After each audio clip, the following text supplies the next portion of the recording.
قرآن مجید کا 20واں پارہ ہے اور سورہ نمل کی آیات ابھی چل رہی ہیں۔ اللہ تبارک و تعالیٰ نے استفہامیہ انداز میں پوچھا ہے، سوالیہ انداز میں پوچھا ہے سب انسانوں سے، امن خلق السماوات والارض، فرمایا بتاؤ زمین اور آسمان کا خالق کون ہے؟ پھر ارشاد فرمایا کہ بتاؤ کہ آسمان سے بارش برسا کر بارونق باغات کس نے اگائے؟ اللہ۔ پھر ارشاد فرمایا کہ زمین کو کس نے مقام قرار بنایا؟ پھر فرمایا اس کے بیچ دریا جاری کیے اور پھر لنگر کی صورت میں، میخوں کی صورت میں، قلوں کی صورت میں اللہ نے اس میں پہاڑ نصب فرمائے۔ پھر ارشاد فرمایا مبتلائے مصیبت کی فریاد کو کون سنتا ہے؟ اللہ۔ اور فرمایا اس کے دکھوں کا مداوع کون کرتا ہے؟ اللہ۔ فرمایا خشکی اور سمندر کی ظلمتوں میں راہ کون دکھاتا ہے؟ اللہ۔ پھر ارشاد فرمایا بارش کی نوید بنا کے ٹھنڈی ہوائیں کون چلاتا ہے؟ یہ قرآن مجید میں رب فرما رہا ہے۔ وہ کون ہے تمہارے لیے جو بارش کی خوشخبری دیکھ کے پھر تمہیں بارش ہو کے گزر گئی پر ٹھنڈی ہوائیں پھر بھی جاری ہیں؟ فرمایا ابتداً مخلوق کو کون پیدا کرتا ہے اور دوبارہ کون زندہ کرے گا؟ اللہ۔ فرمایا زمین و آسمان کی مخلوق کو روزی کون دیتا ہے؟ اللہ۔ اور پھر فرمایا یہ سارے سوالات اٹھانے کے بعد اللہ عز و جل نے انسان کی عقل سلیم سے سوال کیا کہ اللہ معبود برحق کے سوا یہ سب کام کرنے والا کوئی اور ہے؟ اور اس سوال کو قرآن نے بار بار دہرایا تاکہ عقل کے اندھے انسانوں کا ضمیر جاگ اٹھے اور وہ حق تبارک و تعالیٰ کی جلالت قدرت کو تسلیم کر لیں۔ اس مقام پر بھی قرآن فرماتا ہے کہ اے انسان زمین میں چل پھر کے دیکھ لو کہ باغی قومیں جو تھیں پھر میں نے ان کا کیا حال کیا اور وہ کس انجام سے دوچار ہوئی۔ یہ بھی فرمایا کہ آسمانوں زمینوں میں جو کچھ بھی چھپا ہوا ہے وہ تمہارے نزدیک چھپا ہوا ہے پر رب کے قریب لوح محفوظ پہ لکھا ہوا ہے، وہاں لکھا ہوا ہے سارا کچھ۔ انسان کو یہ سمجھنا چاہیے وہ یارو جو بندہ مشکل وقت میں ایک دفعہ قرضہ ادا کر دے وہ محسن بن جاتا ہے، ساری زندگی اس کا احسان نہیں اترتا، تو جو رب سارا کچھ عطا کرے اس کے احسان کی طرف توجہ ہی نہ جائے انسان کی، اسے سمجھنا چاہیے۔ آیت نمبر 80 میں اللہ تعالیٰ نے فرمایا کہ بے شک آپ مردوں کو نہیں سناتے اور نہ ہی بہروں کو اپنی پکار سناتے جب وہ پیٹ پھیر کر جا رہے ہیں۔ مزید فرمایا کہ آپ تو صرف ان لوگوں کو سناتے ہیں جو ہماری آیات پر ایمان لے۔ اس کا کیا مطلب ہوا کہ آپ ان کو نہیں سناتے؟ حالانکہ حضور تو سب کو سناتے تھے۔ فرمایا ان کو نہیں آپ سناتے، آپ صرف ان کو سناتے ہیں جو ہماری آیات پر۔ اس کا کیا مطلب ہوا؟ اس کا مطلب ہوا کہ کافر آپ کی بات سنتے ہیں تو پر سمجھنے کی کوشش نہیں کرتے۔ کچھ لوگ اخذ نہیں نہ کرنا چاہتے، اپنا آپ بدلنا نہیں چاہتے، تو ان کے سامنے آپ سارا کچھ بھی رکھ دیں جب وہ تبدیل ہی نہیں ہونا چاہتے۔ یہاں سے کچھ لوگ کہہ دیتے ہیں کہ جناب مردوں کا قبروں میں سننا ثابت نہیں، حالانکہ مردوں کا قبروں میں سننا تو حدیث پاک سے ثابت ہے، حدیث پاک سے صحیح بخاری میں موجود ہے۔ حضور نے فرمایا جب تم دفن کر کے واپس آتے ہو تو مردہ تو تمہارے قدموں کی آہٹ بھی سنتا ہے۔ تو اس سے مراد یہ نہیں کہ مردے نہیں سنتے، بلکہ مردے سنتے ہیں، اللہ تبارک و تعالیٰ کی دی ہوئی توفیق سے وہ سنتے ہیں۔ اسی طرح سے پھر آگے اللہ تعالیٰ نے قیامت کے قریب ہونے والے کچھ واقعات کا ذکر فرمایا۔ پھر آیت نمبر 87 میں سور پھونکے جانے اور اس کے نتیجے میں پیدا ہونے والی گھبراہٹ کا ذکر ہے، اور نیکوں کاروں کا قیامت کے دن گھبراہٹ سے محفوظ ہونے کا ذکر بھی اللہ نے اسی جگہ فرمایا۔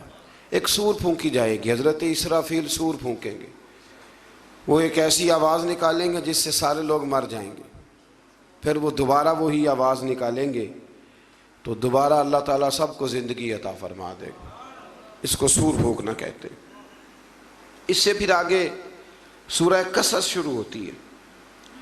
سورہ قصص میں اللہ تبارک و تعالیٰ نے توحید و رسالت، حیات بعد الموت جیسے عقائد اور اصول کو بیان فرمایا ہے حضرت موسیٰ علیہ السلام کی ولادت سے لے کر تورات عطا فرمانے تک کا تفصیلی بیان پھر اللہ نے یہاں فرمایا۔ کتنی جگہ پہ آپ پڑھ رہے ہیں؟ غالباً ہر پارے میں ذکر ہے میری معلومات کے مطابق۔ تو اس کا مطلب ہے حضرت موسیٰ کلیم اللہ کو بڑے ہی پیارے ہیں، یہ پیغمبر رب کریم کو۔ لیکن جس جگہ بھی ہم یہ تذکرہ پڑھتے ہیں ایک علیحدہ انداز میں ہے، ایک نئے انداز میں، ایک نئے ذوق کے ساتھ۔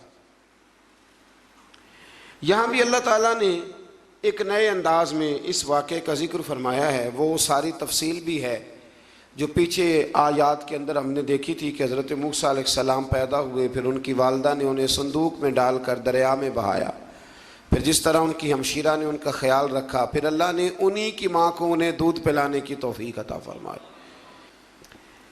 اس سے تھوڑی سی تفصیل اور آگے ہے سورہ قصص کے اندر، اس کی تھوڑی اور ڈیٹیل اللہ تبارک و تعالیٰ نے بیان فرمائی ہے۔ وہ اس طرح کہ حضرت موسیٰ پھر فرعون کے گھر میں پلنے لگے، اور جب جوان ہو گئے تو فرعون کے ہاں جو ظلم ہوتا تھا حضرت موسیٰ اس پر بول پڑتے تھے، جلال فرماتے تھے۔ تو فرعون پھر ناراض رہنے لگا، یہاں تک کہ اس نے آپ کو نکال دیا، آپ تشریف لے گئے وہاں سے۔ تو حضرت موسیٰ ایک دن شام کے وقت دوبارہ آئے بستی میں، لوگ سوئے ہوئے تھے۔ تو دو آدمی، ایک بنی اسرائیل میں سے اور ایک فرعون کی اپنی قوم میں سے، وہ دونوں آپس میں جھگڑ رہے تھے۔ لیکن وہ جو حضرت موسیٰ کی بنی اسرائیل کی قوم کا شخص تھا، اس پر وہ قبطی، وہ جو فرعون کے قریبی لوگوں میں سے تھا، وہ ظلم کر رہا تھا اور بوجھ اٹھانے کی بات کر رہا تھا۔ اب اس نے حضرت موسیٰ کو پکارا کہ یہ دیکھے میرے ساتھ کس طرح کی بات کر رہا ہے۔ تو حضرت موسیٰ کا ارادہ بھی نہیں تھا، آپ نے بس اس کو سمجھایا، پر کچھ لوگوں کو سمجھ۔ تو حضرت موسیٰ نے پھر ایک مکہ مارا، ایک گھونسا مارا، صرف ایک ہی۔ یہ کئی تگڑے اور دلیر اس طرح کے بھی ہوتے ہیں کہ گھونسا ایک بھی برداشت نہیں کرتے۔ وہ ایک مارا، آدمی دھڑام سے زمین پہ گرا اور ماری گیا۔ حضرت موسیٰ کا ارادہ نہیں تھا، لیکن وہ مر گیا۔ حضرت موسیٰ علیہ السلام نے اس بات پر اپنے رب سے استغفار بھی فرمائی۔ قرآن کہتا ہے کہ انہوں نے معافی چاہی کہ اللہ میرا ارادہ نہیں تھا۔ بہرحال اگلے دن نا حضرت موسیٰ دوبارہ آئے۔ وہ سنا کرتے تھے نا ہم کہ بیوقوف دوست سے عقل مند دشمن بہتر ہوتا ہے۔ وہ کم از کم دشمنی تو عقل مندی سے کرتا ہے نا، لیکن جو بیوقوف دوست ہو بیوقوفی۔ حضرت موسیٰ دوبارہ آئے تو وہ بنی اسرائیلی اگلے دن کسی اور سے جھگڑا کر رہا تھا۔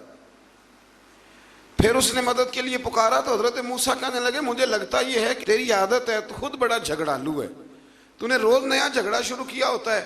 حضرت موسیٰ جب اس کی طرف بڑھے نہ ڈانٹنے کے لیے تو اس نے شور کرنا شروع کر دیا، کہنے لگتا ہے جس طرح آپ نے اسے کل قتل کیا تھا مجھے بھی قتل ہی کریں گے۔ یہ انسانوں کا مزاج ہے کہ آپ جب تک کسی کے طبیعت کے مطابق چلیں گے وہ راضی رہتا ہے، اور ذرا آپ اس کی طبیعت سے ہٹتے ہیں تو وہ شور کرتا ہے۔ اس نے کہا جی آپ مجھے بھی لگتا ہے ماریں گے۔ حضرت موسیٰ کلیم اللہ علی نبینا علیہ السلام کے بارے میں جب اس نے شور کیا تو بات پھر فرعون کے دربار تک گئی۔ وہ تو پہلے ہی بہانہ تلاش کر رہا تھا، اس نے کہا ڈھونڈو پکڑو اور معاذ اللہ شہید کریں گے۔ کسی نے آ کے خبر دی کہ آپ جہاں سے ہجرت کر جائیں، اس لیے کہ آپ کے لیے یہاں حالات درست۔ اور بھائی یہ چھوڑ دیا کریں بات کہ فلاں آدمی کے حق میں فلاں جگہ حالات کیسے خراب ہوئے، تو نبی کریم علیہ السلام مکہ چھوڑ کے کیوں آئے؟ حضرت موسیٰ علیہ السلام نے ہجرت کیوں فرمائی؟ یہ ایک ایسی عجیب بحث ہے جس کو لوگ بلا وجہ چھوڑ دیتے، بلا وجہ چھیڑ دیتے ہیں۔ اور بالخصوص ایک خاتون نے ایک دفعہ مجھے پیغام دیا تو میں بڑی اس کی بات سن کے مجھے عجیب لگا۔ وہ کہنے لگی کہ دوسری جگہ میری شادی ہوئی ہے، مجھے طلاق ہو گئی تھی، تو مجھے ایک تانا روز سننے کو ملتا ہے تو اتنی اچھی ہوتی تو وہاں نہ رہ لیتی۔ تو بھئی یہ کوئی تانے والی بات ہے؟ کوئی ضروری ہے کہ بیوی غلط ہوتی ہے تو طلاق ہوتی ہے؟ اللہ کے محبوب علیہ السلام کی دو صاحبزادیوں کو ابو لہب کے دو بیٹوں نے طلاق بھیج دی تھی، کس کی غلطی تھی؟ تو آپ کیا کہہ سکتے ہیں یہاں کیوں طلاق؟ تو اتنی جلدی بات تھوڑی کر دیں گے آپ، تھوڑی احتیاط فرمائیں بولنے میں۔ تو حضرت موسیٰ علیہ السلام وہاں سے نکلے اور آپ مدین کی طرف چلے گئے۔ مدین وہ علاقہ تھا جہاں فرعون کی حکومت کوئی نہیں تھی۔ حضرت موسیٰ جیسے ہی وہاں پہنچے تو ان کے اندر ایک جذبہ تھا وہ ظلم ہوتا نہیں دیکھ سکتے تھے۔ جب وہاں پہنچے تو انہوں نے دیکھا لوگ اپنے اپنے جانوروں کو گھاٹ پہ پانی پلا رہے ہیں، اور دو خواتین ہیں وہ بالکل پیچھے کھڑی ہیں۔ تو حضرت موسیٰ کلیم آگے بڑھ کے کہنے لگے تم کیوں نہیں پانی پلاتی؟ تو وہ کہنے لگی ہمارا بھائی کوئی نہیں، باپ ہمارا بوڑھا ہے۔ اللہ اکبر۔ مجبوری یہ ہے، ہم ہیں بھی پردہ دار گھرانے کی، مجبوری ہماری یہ ہے کہ جب تک یہ سارے لوگ پانی پلا نہیں لیں گے اتنی دیر تک ہماری باری نہیں آئے گی۔ تو حضرت موسیٰ کلیم اللہ علیہ السلام فرمانے لگے اچھا یہ بات ہے تو جانور مجھے دو۔ وہ ہو یہ رہا تھا کہ چونکہ مرد پانی پلا رہے تھے تو اور جتنے بھی مرد آتے جاتے تھے وہ گھستے جاتے تھے اور عورتیں بیچاری کھڑی تھیں۔ حضرت موسیٰ جھٹ سے آگے بڑھے، پیچھے ہٹو۔ ان دو خواتین پاک باز عورتوں کے جانوروں کو پانی پلایا، اور پھر آپ دوبارہ وہیں بیٹھ گئے۔ وہ بیبیاں جلدی جلدی گھر گئیں، جا کے اپنے والد سے کہنے لگی ابا جی کمال ہو گیا، اس بستی میں ایک ایسا آدمی ملا ہے جو عورتوں کی طرف دیکھتا ہے تو نیکی کرنے کے لیے آگے بڑھتا ہے، جو مجبور اور بے کس کے لیے اچھے جذبات رکھتا ہے۔ فرمایا جلدی لاؤ۔ کچھ مفسرین اور طرف بھی گئے ہیں لیکن جمہور نے لکھا ہے کہ وہ حضرت شعیب علیہ السلام تھے۔ حضرت شعیب نے گھر بلایا، اپنی ایک بیٹی کو بھیجا، فرمایا بیٹے بلا کے لاؤ۔ وہ جب گھر آئے تو آپ فرمانے لگے آپ میرے ساتھ اجرت طے کر لیں، 8 سال یا 10 سال آپ میری بکریوں کو چرائیں، میرے گھر میں رہیں۔ اور پھر فوراً ہی فرمانے لگے اگر آپ ہمارے گھر میں رہیں گے، دیکھ بھال کریں گے تو میں اپنی ایک بیٹی کا نکاح بھی آپ کے ساتھ کر دوں گا۔ تو 8 سے 10 سال حضرت موسیٰ نے وہاں قیام فرمایا، اور پھر جب آپ کا نکاح ہو گیا تو آپ اپنی بیوی کو لے کے مصر کی جانب جا رہے تھے، تو رستے میں نا ٹھنڈ زیادہ ہو گئی، تو اپنی زوجہ سے کہنے لگے وہاں آگ جل رہی ہے، میں تیرے لیے آگ لے کے آتا ہوں تاکہ تو تاپ سکے، گرمی حاصل کر سکے۔ وہاں گئے تو درخت سے آواز آئی موسیٰ میں تیرا رب ہوں۔ درخت سے آواز آئی موسیٰ میں تیرا رب ہوں، اور حضرت موسیٰ کلیم اللہ کو وہاں وحی آنی شروع ہوئی۔ وہیں اللہ تعالیٰ نے انہیں وہ عصا عطا فرمایا جو پھر بعد میں اژدہا بنتا تھا۔ رب کریم نے وہیں حضرت موسیٰ کلیم کو وہیں ید بیضا عطا فرمایا۔ اپنا ہاتھ گریبان میں ڈال کے نکالتے تھے تو چاند اور سورج کی طرح روشنی دیا کرتا تھا۔ ید بیضا لیے بیٹھے ہیں اپنی۔ میں کبھی کبھی کہا کرتا ہوں کہ مولا کے دینے کے انداز بڑے انوکھے ہیں۔ بھائی یوسف کو کنویں میں پھینکتے ہیں تو اللہ مصر کا حکمران بنا دیتا ہے۔ فرعون تکلیف دیتا ہے، بظاہر حضرت موسیٰ کو دیس سے نکالتا ہے تو اللہ تبارک و تعالیٰ انہیں نبوت کی دولت عطا کر دیتا ہے۔ تو یہ اللہ تبارک و تعالیٰ کی تقسیم ہے نا جی، اور مولا کے دینے کے انداز انوکھے ہیں، نرالے ہیں، بے نیاز ہے نا، جب دیتا ہے تو پھر کمال ہی کرتا ہے۔ تو پھر حضرت موسیٰ وہاں سے واپس آئے اور آ کر کے آپ نے دوبارہ وہ سارا نظام زندگی شروع فرمایا۔ پھر اس سے آگے آیت نمبر 44 میں فرمایا اگر تمہیں اس کتاب میں شک ہو تو تم اس سے زیادہ ہدایت والی کتاب اللہ کے پاس سے لے آؤ، اور سرکار دو عالم صلی اللہ تعالی علیہ وسلم کو تسلی دی کہ یہ لوگ اس لیے آپ کی پیروی نہیں کرتے کیونکہ یہ اپنی خواہشات کی پیروی کرتے ہیں۔ غلامی ایک کی ہوتی ہے، اور جو 2 گھروں کا مہمان ہو بھوکا ہی رہتا ہے۔ ایک کی غلامی، یا خواہشات کی غلامی کرے گا یا مصطفیٰ کریم کی غلامی کرے گا، وہ ختم ہو گئی بات۔ اگر آپ کہتے ہیں کہ میری جوانی میری مرضی سے گزرے، میری جیب میں پیسے ہیں میں جو مرضی کروں، تو پھر مرضی کے غلام ہیں آپ، غلام ہیں پر خواہشات نفسانیہ کے۔ لیکن پیسہ جیب میں ہو، اٹھتی جوانی ہو، اللہ نے سارا کچھ دیا ہو، اور پھر بھی نظر میں حیا ہو، تو اس کا مطلب ہے کہ طاقت ہے پر یہ غلام محمد عربی کا ہے، یہ غلام رسول کائنات کا ہے، یہ نبی کریم کا غلام ہے۔ یہ چیزیں موجود ہوں تو پھر اس کا معنی یہ ہے کہ غلامی کسی اور کی ہے۔ اب میری نگاہوں میں جچتا نہیں کوئی، اس لیے کہ جیسے میرے محبوب ہیں ایسا نہیں کوئی۔ تو اس لیے یاد رکھیں کہ اللہ فرماتا ہے محبوب یہ تیری غلامی اس لیے نہیں کرتے کہ یہ کس کی غلامی کرتے ہیں۔ میں اکثر یہ کہا کرتا ہوں کہ ہمیں وہ والی صورت پسند ہونی چاہیے جو نبی پاک کو پسند ہے، وہ والے کپڑے پسند ہونے چاہیے نا جو حضور کو پسند ہے، وہ والا طور طریقہ پسند ہونا چاہیے جو نبی پاک کو پسند ہے۔ تو یہاں سب کی اپنی اپنی پسند ہے، کسی کو بڑی مونچھیں پسند ہیں، کس کو بغیر مونچھوں داڑھی کے پسند ہے، یہ کیا ہے؟ بھئی ہم تو غلام ہیں، تو غلامی کرتا ہے، ختم ہو گئی بات، اس نے تو غلامی کرنی، اس کا کام ہی غلامی کرنا، وہ نہیں رہ سکتا اپنے آقا کی محبت کے بغیر۔ اور ویسے بھی جو غلامی کے بغیر رہے، دوست کے بغیر رہے، وہ کیا کسی درویش نے کہا تھا، کپڑے پھٹے تے لگے تروپے تے دل پھٹیا کہ نسینا، سجنا بعد محمد بخشا کی مرنا تے کی جینا۔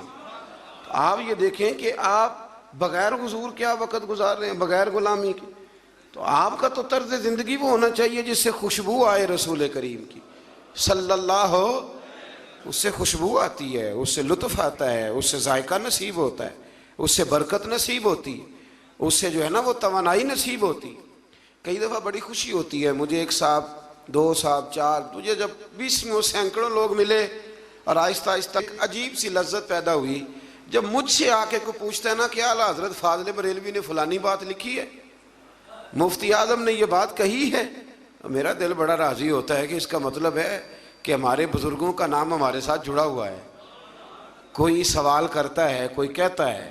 دیکھیں نا، میرے ایک دوست ہیں تو ان کے والد پیر بھائی ہیں، مرید ہیں، تو ان کا ابا شکایت لے کے آیا اور بڑے اس نے سخت سست جملے کہہ دیتے ہیں نا جی استاد کو، جی آپ کے پاس کیا سیکھا، حالانکہ استاد کے پاس بھی جواب ہوتا ہے کہ میرے پاس تو آیا 22 سال کے بعد، تو آپ نے 22 سالوں میں کیا سکھایا ہے، یہ بھی تو جواب ہوتا ہے نا، لیکن نہیں دیا جاتا۔ اس نے بڑی شکایتیں لگائی ہوں، میں نے ساری ہنس کے سنی، میں ہنستا رہا تو مجھے کہنے لگے پیر صاحب میں شکایتیں کر رہا ہوں، آپ ہنس رہے ہیں، تو میں نے کہا کہ مجھے بڑی خوشی ہے، آپ میرے پاس اس لیے آئے ہیں کہ آپ نے مناسب سمجھا ہے۔ دیکھیں نا، بچوں کا علامہ شکایت کوئی ان کے باپ کو جا کے لگاتا ہے یا ان کی ماں کو جا کے لگاتا ہے، اس کا مطلب ہے کہ کائنات ان کا اور میرا رشتہ سمجھتی ہے۔ پھر بڑی جلدی لوگ کہتے ہیں میرا جی کوئی تعلق نہیں، میرے پاس تو 1.5 گھنٹہ آتا ہے۔ بھائی 1.5 گھنٹہ کیا، 10 منٹ بھی ہے، رشتہ تو رشتہ ہی ہوتا ہے۔ یہ کیا بات ہوئی؟ اب میں آگے جانا نہیں چاہ رہا، ورنہ مجھے مزہ آنے لگ گیا اس موضوع کا، میں آگے جانا نہیں چاہ رہا۔ ایک صحابی تھے، حضور کو ہنسایا کرتے تھے۔ ایک دن غلطی سے شراب پی بیٹھے، آ کے پتہ چل گیا شراب پیا، حضور نے فرمایا لے جاؤ ستون کے ساتھ 80 کوڑے مارو، 70 کوڑے مارو۔ صحابہ کوڑے مار رہے ہیں تو حضور بے-چینی کے ساتھ ٹہل رہے ہیں۔ تو ایک صحابی نے کہا حضور اس نے تو شراب پی ہے اور اس پہ حد لگی ہے تو آپ بے چینی سے ٹہل رہے ہیں۔ حضور فرمانے لگے غلطی ہو گئی تو کیا ہوا، اللہ سے بھی پیار کرتا ہے، اللہ کے رسول سے بھی پیار کرتا ہے۔ اب یہ کیا بات ہوئی کہ ہم اپنا کہنا ہی چھوڑ دیں؟ یہ کہ جے کر یار دے نام دا ملے مینا، انہوں چولی پا لئیے پنجے سٹیے نا، تے یہ کر یار دے نام دی ملے سولی، تے چوٹا چوٹ لئیے پیشانٹیے نا۔ یہ کیا بات ہوئی؟ کہ یہ خواہشات کی پیروی کرتے ہیں تو محبوب ایک کی غلامی ہوگی، یا تیری کریں گے یا خواہشات کی کریں گے؟ تو اپنی ساری خواہشات ختم کر دیں، ختم۔ غلامی نام ہی اس کا کہ اپنی کوئی خواہش نہ رہے۔ رنگے چمن پسند نہ پھولوں کی بو پسند، ہم کو ہے وہ پسند جسے آئے تو پسند۔ تو اس لیے نکل آئیں اس رستے۔ یہ بڑا سوکھا حل ہے زندگی مزے سے گزارنے، زندگی لطف کے ساتھ گزارنے کا، بڑا آسان اور بڑا پیارا اور بڑا میٹھا حل۔ اللہ سمجھنے کی توفیق عطا فرمائے۔ آیت نمبر 52 آیت نمبر 52 میں نجاشی کے دربار سے آئے ہوئے وفد کے قبول اسلام اور ابو جہل کی اس کے ساتھ بدتمیزی کا ذکر کیا گیا۔ وہاں سے نجاشی کے دربار سے کچھ لوگ آئے، جب حضرت جعفر طیار نے وہاں جا کے قرآن مجید سنایا تو رو رو کے ان کی آنکھیں تار ہو گئیں۔ 7ویں سپارے میں تفصیل بیان کر آیا ہوں۔ وہاں سے کچھ لوگ کلمہ پڑھنے آئے تو نبی پاک صلی اللہ علیہ وسلم کے سامنے آ کے جب انہوں نے کلمہ پڑھا نا، یہ بڑی قابل غور بات ہے، آپ نے اس بات کو سمجھنا ہے، اس کے کئی پہلو ہیں جو توجہ کے قابل ہیں۔ انہوں نے آ کے کلمہ پڑھا تو ابو جہل ان سے کہنے لگا کہ ہم قریب رہتے ہیں، اگر معاذ اللہ تعالیٰ کوئی چیز اچھی نظر آتی ہوتی تو ہم نہ کلمہ پڑھ لیتے، تو اتنی دور سے آگے کلمہ پڑھ رہے ہو۔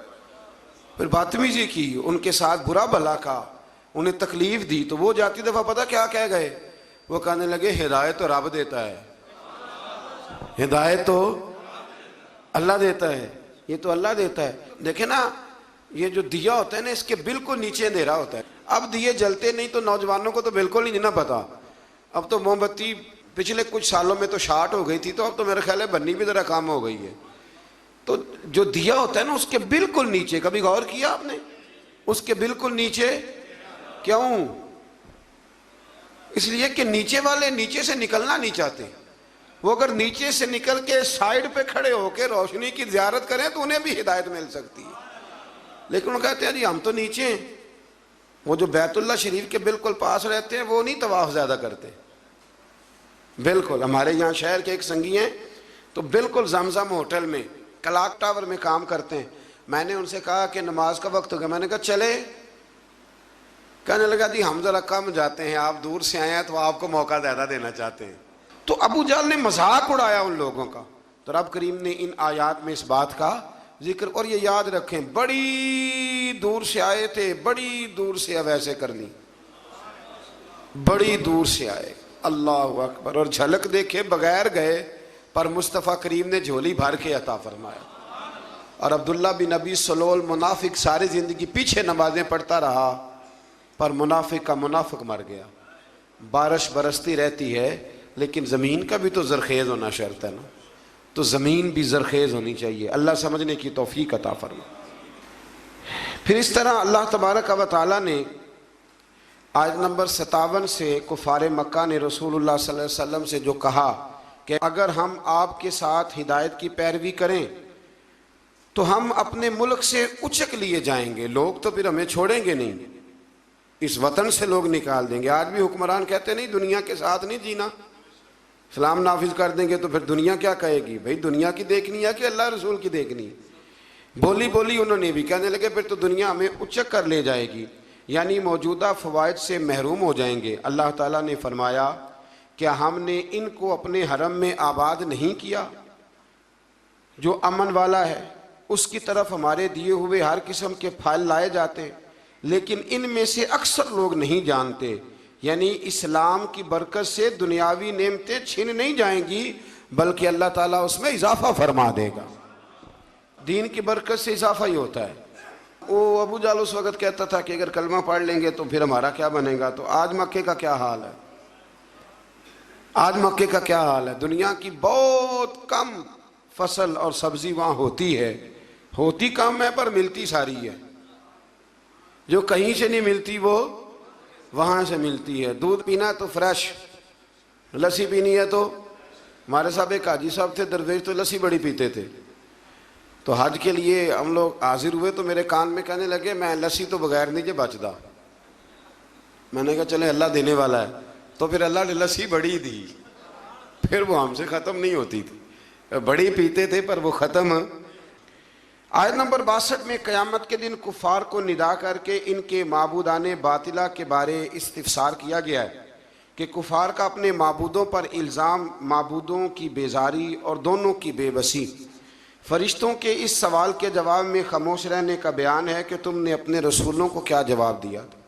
آیت نمبر 68 میں اللہ تعالیٰ کے خالق ہونے، عالم الغیب ہونے اور معبود برحق ہونے کا بیان. عالم الغیب کون ہے؟ اللہ. اللہ کے علاوہ کوئی عالم الغیب، علم غیب ہے رسولوں کے پاس لیکن عالم الغیب اللہ. یہ یاد رکھیں، لوگ دھوکہ دیتے ہیں لفظ بول کے. آیت نمبر 71 میں پھر اللہ تعالیٰ نے استفہامی انداز میں اپنی قدرت اور جلالت کی طرف متوجہ فرمایا کہ اگر وہ قیامت کے لیے مسلسل رات کا سلسلہ جاری رکھے تو تمہارے لیے روشنی کون لے کے آئے، اور اسی طرح اگر اللہ تعالیٰ مسلسل دن بنا دے تو رات کو سکون تمہیں کون دے. بس کیا تم سنتے نہیں، سوچتے نہیں، اور کیا تم سمجھتے یہ اللہ نے دن بھی تمہارے لیے بنایا ہے اور رات کا سکون بھی تمہارے لیے. پھر آیت نمبر 76 سے نا قارون کا ذکر ہے. قارون حضرت موسیٰ کا قریبی رشتہ دار تھا. پہلے آسمانی کتابیں جانتا تھا، سمجھتا تھا، نیک تھا، لیکن پھر اللہ نے اسے دولت عطا کر دی. دولت سب کے لیے اچھی نہیں ہوتی، کچھ لوگ نہیں ہضم کر پاتے. ایک حدیث پاک ہے، نبی کریم علیہ السلام نے فرمایا اگر اللہ کچھ لوگوں کو دولت دے دے تو وہ سرکش ہو جائے. ہاں کچھ لوگ ایسے ہیں جن کے پاس اگر دولت ہو تو عیاش ہو جائے، جانے وہ کیا کچھ کر ڈالے. ہر ایک کے لیے اچھی نہیں ہوتی. قارون کو دولت مل گئی، اتنا بڑا خزانہ تھا اس کے پاس کہ قرآن کہتا ہے کہ ایک جماعت مل کے صرف خزانے کی چابیاں اٹھاتی تھی. یعنی یہ معاذ اللہ کوئی گھپ نہیں، یہ قرآن مجید نے بیان فرمایا ہے. کہ ایک جماعت مل کے صرف خزانے کی. تو حضرت سیدنا موسیٰ علیہ السلام نے کہا زکوٰۃ دو. زکوٰۃ کے معاملے میں لوگ حیل و حجت سے کام لیتے ہیں, غریب ہو جاتے ہیں, اور کچھ ایسے ہیں جو مسائل جاننے لگ گئے ہیں تو اب انہوں نے اور معاملات کرنے شروع کر دیے. اگر گھر کے اندر 10 تولے زیور پڑا ہے تو 5 تولے کا اماں کو مالک بنا دیا, 5 کو بیوی کو مالک بنا دیا, تاکہ 7.5 تولے کی کوئی بھی مالک نہ رہے. گنجائشیں نکالتے, زکوٰۃ سے بچتے. اللہ تبارک و تعالیٰ معاف کرے, بہانے بازی کرتے. اس کو کہا زکوٰۃ دو, تو کہنے لگا آپ کی تو میرے مال پہ نظر ہے. آپ نے فرمایا تو بڑا بیوقوف ہے, مال تجھے اللہ نے دیا ہے نا. تو اللہ کے رستے میں تھے, یہ کام ذرا مشکل ہے. جب اس کو بار بار کہا تو اس نے نہ بجائے اس کے کہ وہ مال دیتا, اس نے حضرت موسیٰ پہ الزام لگا دیا. ایک عورت کو تیار کر کے لایا. یہ الزاموں والا کیس سنتے آ رہے ہیں آپ کہاں تک, کہ حضرت یوسف پہ بھی لگا, جناب مریم پہ بھی لگا, حضرت سیدنا موسیٰ کلیم پہ بھی لگا, اور حضرت عیسیٰ پہ بھی. سارے ہوئے نا الزامات. آپ کیا بات کرتے ہیں؟ الزام لگانا, بہتان ترازی کرنا, اور ہمارے یہاں اچھی بات دیر سے پھیلتی ہے, بری خبر وہ جلدی پھیل جاتی. ایک عورت کو تیار کر کے لایا معاذ اللہ تعالیٰ حضرت موسیٰ پر الزام لگانے کے لیے. اور جب وہ بی بی آپ کے سامنے لا کے کھڑی کی تو حضرت موسیٰ نے جلال فرمایا, فرمایا تجھے قسم ہے اللہ کی عزت کی, سچ سچ بتا معاملہ کیا ہے. تو وہ خاتون کانپنے لگی, کہنے لگی میں موسیٰ کلیم کے سامنے کیسے کھڑی ہو سکتی, مجھے تو اس نے پیسے دے کے تیار کیا, مجھے اس نے مجھے پیسے دے کے تیار کیا ہے, اور بڑی اس نے مجھے تکلیف دی ہے, پیسے دے کے اس نے تیار کیا. یہ جب کہا تو حضرت موسیٰ علیہ السلام رونے لگے کہ تو سارا کچھ کرتا پر میری سفید چادر پہ داغ تو نہ لگانے کی کوشش کرے. آپ رونے لگے. آپ یقین کریں لوگ تکلیف دیتے ہیں بعض اوقات, ایسی بات کرتے ہیں جس کا کوئی وجود نہیں ہوتا, اور آپ کو نہ کردہ گناہ کی سوال کا جواب دینا پڑ جائے, کتنی مشکل ہوتی ہے. یعنی جو کام آپ نے کیا نہیں, اگر اس کا آپ سے سوال پوچھا جائے تو کتنا مشکل اور کٹھن مرحلہ ہوتا ہے. تو یہ کچھ لوگ کر دیتے ہیں لیکن وہ سمجھتے نہیں, کہتے ہیں آپ حوصلہ کریں, آپ درویش ہیں. حضرت موسیٰ سے بڑا درویش کون ہوگا؟ کلیم تھے نا اللہ کے, بڑا جگرا ہے نا. لیکن رو پڑے, کہنے لگے تجھے ایسا نہیں کرنا چاہیے. کہنے لگے اللہ اب اسے سزا دے. تو رب کریم نے اس کے سارا ساز و سامان سمیت اسے زمین میں دھنسا دیا. وہ زمین میں غرق ہو گیا اپنے خزانے سمیت. امام اعظم ابو حنیفہ رحمۃ اللہ تعالی علیہ, کچھ لوگ حسد کرنے لگے تو ایک عورت ایک دفعہ آ گئی, کہنے لگی کوئی مسئلہ پوچھنا ہے. یہ بڑا کٹھن سا معاملہ ہوتا ہے, جو آدمی جو کام کر رہا ہوتا ہے وہی روپ دھار لیتے. مسئلہ پوچھنے اندر آئی تو باہر سے شور ہو گیا, لوگ آ گئے, کوتوال کو بلا لیا, معاذ اللہ امام صاحب کے پاس بی بی ہے, جیل میں لے گئے, سویرے فیصلہ کریں گے. رات کو ساری رات امام اعظم نے نماز پڑھی, ساری رات, اور کہنے لگے اللہ اب تو میں بوڑھا ہو گیا, اس حال میں اب ان سوالوں کا جواب دوں گا. وہ عورت بھی ساتھ بند تھی, اس عمر میں ان سوالوں کے جواب, یار بڑا مشکل ہوتا ہے. اللہ اکبر. اس عمر میں امام صاحب رو رہے تھے تو اس عورت کا دل نرم ہو گیا. امام صاحب سے کہنے لگی مجھے غلطی ہو گئی, میں نے پیسے کسی سے پکڑ لیے تھے, حضور آپ تو اللہ کے نیک بندے. امام صاحب کہنے لگے اب ایک نیکی کر, کوتوال سے کہہ کہ مجھے کوئی تکلیف ہے تو میں دوا کھا کے واپس آ جاؤں گی. تو وہ کوتوال تو پہلے ملا ہوا تھا, اس نے اس کو کہا کہ مجھے کوئی تکلیف ہے میں گھر جاتی ہوں, دوا کھا کے واپس. امام صاحب نے سمجھا دیا. وہ گئی تو جو برقع اس نے پہنا ہوا تھا نا, نقاب ساری عورتیں, وہ جا کے اس نے امام صاحب کی بیوی کو دیا. امام صاحب نے اس کو سمجھا کے بھیجا تھا, وہ برقع گھر لے گئی اور جا کے زوجہ کو ساری بات سنائی. وہ دوائی کھانے گھر چلی گئی اور زوجہ برقع پہن کے تھانے آ گئی. سویرے قاضی کے سامنے پیش ہوئے تو کہنے لگا جی آپ اتنے بزرگ ہو کے, عالم ہو کے, بیوی کے ساتھ اکیلے. فرمایا میری بیوی ہے تو میں نے اکیلے ہی ہونا تھا اس کے ساتھ, اور کس نے ہونا تھا؟ جناب آپ کی بیوی. فرمایا بلاؤ میرے سسر کو, اور بلاؤ محلے کی 10-12 عورتوں کو بھی دیکھ لیں. انہوں نے دیکھا تو امام صاحب کی بیوی نکل آئی. وہ جتنے تھے نا الزام لگانے والے, وہ اب غور سے دیکھ رہے تھے. تو ایک کہنے لگا امام صاحب سے یہ کیا ہوا؟ فرمایا قرآن ہے, وَتُعِزُّ مَن تَشَاءُ وَتُذِلُّ مَن تَشَاءُ. یہ قرآن ہے, ہونا کیا تھا؟ رب نے اپنا وعدہ سچا کر کے دکھایا ہے. تو اس نے بھی الزام لگایا اور پھر سزا یہ ملی کہ وہ ہمیشہ کے لیے زمین میں دھنستا۔ دولت کون دیتا ہے؟ اللہ ہی دیتا ہے نا۔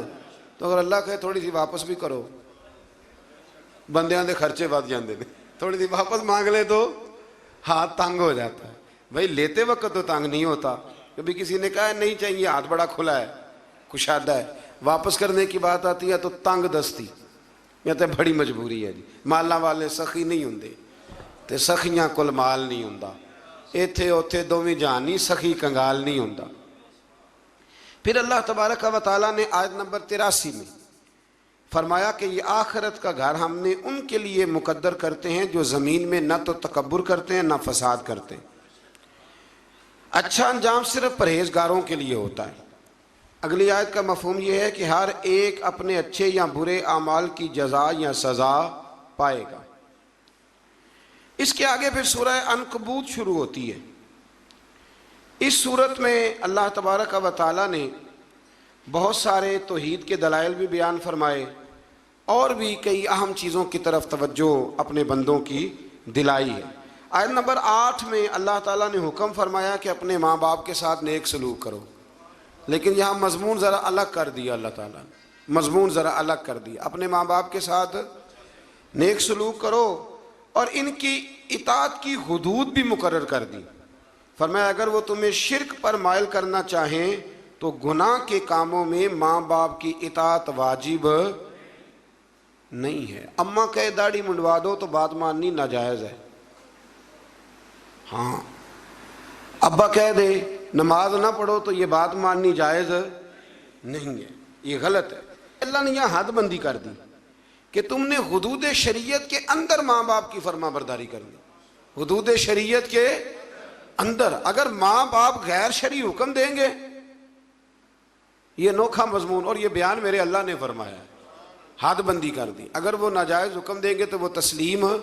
حضرت سعد بن نبی وقاص فرمایا کرتے تھے، آیت میرے بارے میں آئی ہے، فرمانے لگے میں نے کلمہ پڑھا تو میری اماں نے بھوک ہڑتال کر دی، کہنے لگی جب تک تو کلمہ نہیں چھوڑے گا میں روٹی نہیں کھاؤں گی۔ اور پھر وہ کہنے لگی کہ میں مر جاؤں گی اور پھر سارا زمانہ تجھے کہے گا وہ جا رہا ہے ماں کا قاتل، وہ جا رہا ہے ماں کا قاتل، وہ جا رہا ہے ماں کا قاتل، بار بار پھر لوگ تجھے یہی کہیں گے، تو میں نے اس دن روٹی کھانی ہے جس دن تو کلمہ چھوڑ دے گا۔ تو حضرت سعد بن ابی وقاص کہتے ہیں میں ایک دن اپنی اماں کے سامنے کھڑا ہو گیا، میں نے کہا اماں میں نے تیری ساری زندگی خدمت کی، کوئی نافرمانی تو نہیں کی؟ کہا نہیں۔ تو کہا اماں تو یہ بھی جانتی ہے کہ میں جو فیصلہ کرتا ہوں اٹل ہی کرتا ہوں؟ کہا ہاں۔ فرمایا اماں پھر سن لے، تیری ایک جان ہے نا، اگر 1000 بھی ہو اور ایک ایک کر کے سارے نکل جائے تو پھر بھی میں محمد عربی کا کلمہ کوئی نہیں چھوڑوں، کلمہ نہیں چھوٹتا۔ ماں چھوٹ جائے گی پر کلمہ وہ نہیں چھوٹتا، وہ بات ہو چکی ہے، وہ معاملہ طے ہو گیا۔ لہٰذا تو کھانا کھانا ہے تو کھا، نہیں کھانا تو نہ کھا۔ کہتے ہیں میں گھر سے باہر چلا گیا، یہ بات کر کے واپس آیا تو ہمیں روٹی کھا رہی تھی، تو محلے کی بیویاں کہنے لگی اب تجھے کیا ہوا؟ کہنے لگی میرا بچہ باتوں کا بڑا پکا ہے، مجھے پتہ ہے جو کہہ رہا ہے بالکل ٹھیک کہہ رہا ہے۔ یہ جو بچے کہتے ہیں نا میری اماں نہیں مانتی، مجھے ویسے ان بچوں پہ بھی شک ہے، بچے ناراض نہ ہو جائیں، ان کی اماں صرف ان باتوں پہ نہیں مانتی جن میں ان کا اپنا فائدہ ہوتا ہے۔ ایک سے میں نے کہا داڑھی شریف رکھ لو، کہنے لگا اماں کہتی ہے ابھی تیری عمر نہیں۔ میں کہ جا اماں کو لکھا کے لیا داڑھی دی کیڑی عمر ہوندی ہے، کہ لکھ کے دے کس عمر میں رکھنی چاہیے، جا آ جائے تو پھر منانی نہیں چاہیے، اس پہ استقامت اختیار کریں، اللہ توفیق عطا فرمائے۔ پھر اللہ تبارک و تعالیٰ نے اس سے آگے بڑھ کے پھر اسی طریقے سے دوبارہ حضرت ابراہیم علیہ السلام کی قوم کا ذکر کیا ہے۔ پھر آیت نمبر 26 میں لوط، اسحاق اور یعقوب علیہم السلام کا ذکر ہے کہ کس طرح کر کے وہ لوگ غیر فطری طریقے سے اپنی خواہشات کو پوری کرتے تھے۔ اللہ تبارک و تعالیٰ نے ان آیات میں بتایا کہ بالآخر اللہ تعالیٰ نے لوط علیہ السلام اور ان کی قوم اور ان کے جو اپنے تھے ان کو اللہ نے بچا لیا تھا، اور سمجھائی بات یہ ہے کہ کفر کے دور میں بھی جو لوگ نیکیاں کریں گے اللہ ان پہ فضل ضرور فرمائے گا، اللہ ان پر کرم ضرور۔ ہمارے پاس ایک بات ہے، مجھ سے بھی ایک صاحب نے پوچھی تھی، ایک دفعہ میں گیا ہوا تھا باہر تو کہنے لگے کفر کا علاقہ ہے تو اس میں نیکی کرنا بڑا مشکل ہے۔ تو میں نے کہا جب ابو بکر صدیق نیکی کرتے تھے سارے مسلمان ہی تھے، جب حضرت عمر نیکی کرتے تھے سارے لوگ ٹھیک تھے، جس زمانے میں مولا علی شیر خدا سچ بول رہے تھے تو مکہ سارا سچ ہی بولتا تھا، یہ تو بہانہ ہے۔ جس دور میں حضرت عثمان غنی حیا والے تھے، باقی سارے لوگ بھی حیا والے تھے، تو فرمایا ہم ان کو بچا لیتے ہیں، جو شر کے دنوں میں بھی خیر کی اذانیں پڑھا کرتے ہیں کو بچا لیا جاتا ہے۔ پھر آیت نمبر 40 سے قرآن نے بتایا کہ ان میں سے بعض سرکش قوموں پر ہم نے پتھر بھی برسائے، اور بعض کو چنگاڑ نے پکڑ لیا، بعض کو زمین میں دھنسا دیا، بعض کو سمندر میں غرق کر دیا۔ اللہ ان پر ظلم کرنے والا نہ تھا، بلکہ یہ خود ہی اپنی جانوں پر ظلم کرنے والے تھے۔ پھر آخر میں اللہ تعالیٰ نے اہل کتاب سے بحث و مباحثہ اور مجادلے کے آداب اور اسلوب تبلیغ بتائی ہے کہ بڑی شائستہ سی شستہ سی گفتگو کرنی، صاف ستھرے لفظوں میں آپ نے کسی سے بات کرنی ہے، آپ کا لب و لہجہ گھائل کرنے والا نہ ہو، مائل کرنے والا ہو، اچھے انداز میں دین کا پیغام دیں، اچھے انداز۔ جب ہم کسی کو اپنے حق میں دلائل دیتے ہیں تو بڑے اچھے دیتے ہیں، اور جب اللہ رسول کے حق میں دے تو پھر بھی دلائل اچھے کر کے دیں۔ اللہ تبارک و تعالی سمجھنے کی توفیق عطا فرمائے۔